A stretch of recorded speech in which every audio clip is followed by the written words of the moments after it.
Los resultados desde la dimensión educativa entonces fueron que existen tres tipos de práctica, digamos que a nivel general que se pueden identificar. Uno es el homeschooling, son las familias que educan bajo un currículo en casa, es decir, generalmente pueden ser colegios virtuales o llevan algún tipo de currículo. Los unschooling, que son los que no llevan ningún tipo de currículo y el niño descubre los talentos, sus gustos, el aprendizaje es totalmente libre. Y hay uno que es semiestructurado, es decir, familias que dicen, bueno, sigamos algún tipo de currículo, algún tipo de guía, pero en plataformas gratuitas virtuales. Aquí fue donde en las 70 familias que investigamos y que indagamos fue el mayor porcentaje que se dio más o menos con un 57% de personas, de familias que exploran esta práctica y que también la combinan con explorar los talentos de sus hijos e ir desarrollando diferentes tipos de actividades, actividades fuera de casa, actividades dentro de casa, acceder a plataformas, como digo, educativas gratuitas. Definitivamente los padres reconocen unas competencias, unas habilidades que quieren desarrollar para fortalecer su ejercicio como educadores en el hogar. Y de igual manera, se encontraron estrategias y actividades de enseñanza-aprendizaje que utilizan madres y padres que educan en casa. Se concluye ahí también que hay mucho aprendizaje híbrido, es decir, combinación entre un aprendizaje que se da en la exploración misma, en las experiencias vivas, eh, mucha visita a museo, a parques, a bibliotecas, pero esto lo combina también con el uso de las tecnologías. Entonces, las estrategias generalmente vienen a ser híbridas o combinadas. Y los resultados desde la dimensión tecnológica es que definitivamente en el 98% de las familias hay una utilización de tecnologías, son mediadoras muy potentes en los procesos de aprendizaje, los padres las consideran como aliadas en el proceso de aprendizaje, digamos que una percepción positiva frente a las tecnologías, pero también hay una percepción de riesgo, es decir, muchos padres consideran que se debe hacer un uso efectivo de las tecnologías, ya que por sí solas no alcanzan a lograr los efectos en el aprendizaje, entonces descubren que definitivamente se debe acompañar los procesos de aprendizaje, o sea, manifiestan una importancia del acompañamiento hacia los niños, de establecer también unas normas frente al uso de las tecnologías y sobre todo empezar a desarrollar y a trabajar procesos más críticos frente a las tecnologías. Hay una serie de contenidos y recursos educativos, principalmente los gratuitos, son los más elegidos por estos padres. Las plataformas que tienen que ver con juego también, pero juegos que realmente instruyan, a través de los cuales aprendan. Encuentran riesgos en muchos videos en YouTube, contenido innecesario, y por eso descubren que definitivamente los niños deben ser muy críticos a la hora de usar las tecnologías y lo mismo el acompañamiento de sus padres. Como conclusiones y recomendaciones desde la dimensión humana, la educación en casa, pues definitivamente la encontramos como que más allá de una práctica educativa es un estilo de vida en algunas familias del siglo XXI.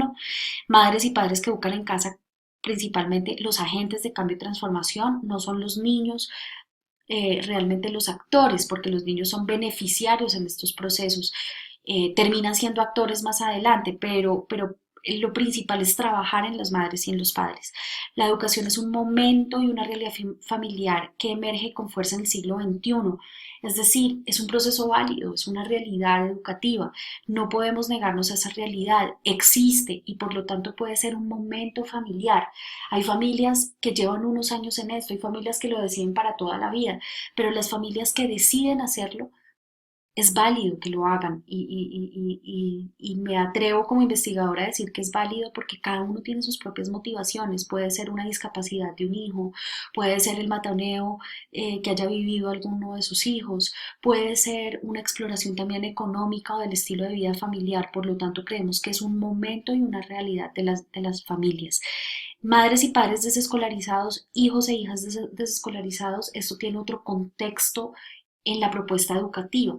La desescolarización es precisamente salir de la escuela rígida, estricta, homogenizante, muy instructiva hacia un proceso más de aprendizaje para la vida.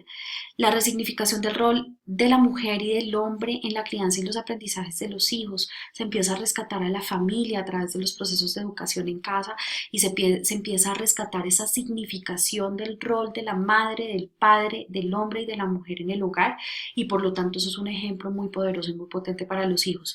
La educación en casa podría favorecer una educación más enfocada en el desarrollo del ser, eh, integrando otras áreas del desarrollo como el saber, el tener y el hacer. Esto es una recomendación, es decir, la educación, sería interesante explorar los procesos de educación en casa con una mirada no escolarizante, sino con una mirada de más del desarrollo del ser, involucrando obviamente otro tipo de conocimientos que son importantes para la vida, pero enfocando ese desarrollo del ser que se da en la conexión de los hijos con los padres. Generación de más investigación frente a la educación en casa, pues definitivamente hay un potencial gigante. Estamos hablando de que hay muchos temas por explorar, sobre todo desde la investigación científica, para poder reconocer este tipo de educación como una práctica real y emergente en el siglo XXI. Empoderamiento, conciencia y satisfacción de madres y padres que educan en casa como agentes de cambio y transformación. Estas madres y padres requieren reconocimiento, lo necesitan. ¿Por qué no darles ese reconocimiento desde una propuesta de empoderamiento, de conciencia, de acompañamiento para que ellos puedan hacer estos procesos aún más potentes y no solamente estar identificando a la escuela como el único lugar visible o común o posible para la educación?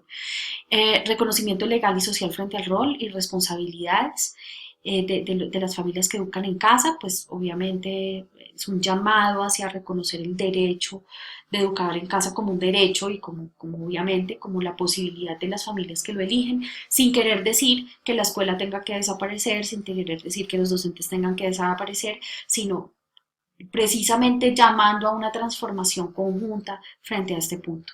Acompañamiento a madres y padres en relación al significado de la desescolarización de sus proyectos de vida, pues lo que veníamos hablando, cómo darles, cómo empoderarlos, cómo acompañarlos. Necesidad de crear comunidad, definitivamente, una comunidad de práctica, de aprendizaje, podría apoyar muchísimo a estas familias, y familia como eje constructor de lo social, pues el potencial gigante que tiene que ver con que una familia pueda educarse en casa, donde pueda fortalecerse familiarmente desde sus roles, desde su propia historia, de comprender esa historia, de poder comprender también cómo otros actores, cómo otros familiares pueden intervenir en el aprendizaje, pues es muy potente. Desde la dimensión educativa se da un aprendizaje familiar, un aprendizaje intergeneracional, se conoce la historia de la familia, se conoce la crianza, se conoce lo que hicieron los abuelos, los tíos, los padres. Eso le da una connotación todavía más potente a la educación en casa. Hay unas prácticas de educación en casa que son las que pues nombrábamos anteriormente, y definitivamente madres y padres necesitan comprensiones más amplias frente al aprendizaje, frente al proceso psicológico de sus hijos, frente al desarrollo de las emociones. Efectivamente que los padres puedan conocer cómo es que, o sea, de viva voz, en su propia experiencia con sus hijos, sumado a un conocimiento más técnico, eso podría favorecer sus comprensiones en el proceso de educación en casa. Por lo tanto, padres y madres necesitan acompañamientos, mucha reflexión. No se trata de darles modelos estandarizados, estrictos, currículos, materiales. No, más allá de eso es acompañarlos en esas reflexiones. Por lo tanto, la necesidad de generar comunidad de aprendizaje y práctica es muy importante. Adicional a esto, pues las tecnologías de la información y la comunicación, ya hemos hablado, definitivamente facilitadoras en estas prácticas educativas. Se identifican unos riesgos, pero los riesgos se pueden mitigar con un uso y una comprensión crítica de las TIC, y una comprensión frente a los procesos de aprendizaje. Por lo tanto, pues, una propuesta de informática educativa, de alfabetización digital, una propuesta de comprender más ampliamente el uso de las TIC, de sus riesgos, de sus ventajas y desventajas, pues puede ayudar mucho más a potenciar este tipo de prácticas y de aprendizajes, y empezar a migrar a una manera de abordar la educación de una manera distinta desde también la tecnología. Bueno, este es el proceso. Agradezco mucho el tiempo, la confianza, y espero esta investigación haga aportes significativos para lo social y lo educativo en nuestra comunidad y en nuestro país. Agradezco mucho a La Sabana, al profesor Andrés Chiape, que fue muy importante en este proceso. Gracias, profe, por tu confianza, por tu apoyo, porque si no hubieras creído en este proceso, creo que no hubiéramos podido llegar a este punto. De igual manera, agradecer a la Universidad de La Sabana por haber apoyado y por haber creído en el proceso, y a la Universidad Nacional, al Grupo Reevo, a todos los expertos, a todas las personas que participaron, que hicieron posible este proceso investigativo. Para mí ha sido el mejor momento de mi vida. No me arrepiento de absolutamente nada de lo que viví en este proceso, porque pude conocer la verdad, pude ratificar quién soy, pude ratificar la presencia y el acompañamiento de Dios permanente en mi vida. Y bueno, esa es la presentación. Gracias.